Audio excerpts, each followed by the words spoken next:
পুষ্পারাজ, তো পুষ্পারাজ বারো বাজাচ্ছি, দাঁড়া।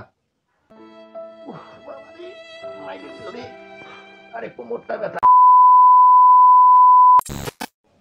এ বাবা, শাড়ির কুচিটা ঠিকও হচ্ছে না রে।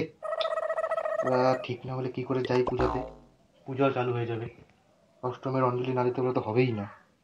এই শোনো না, বললাম দাঁড়া, শাড়ির কুচিটা একটু ঠিক করে দাও না।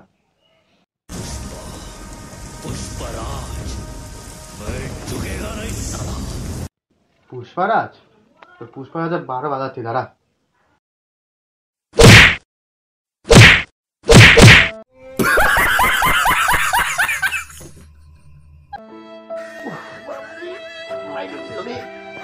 আরে কোমরটা ব্যথা, তাই বললাম পুষ্পারাজ ঝুঁকে গেলেই ক্ষমা করো, পড়ে দিচ্ছি।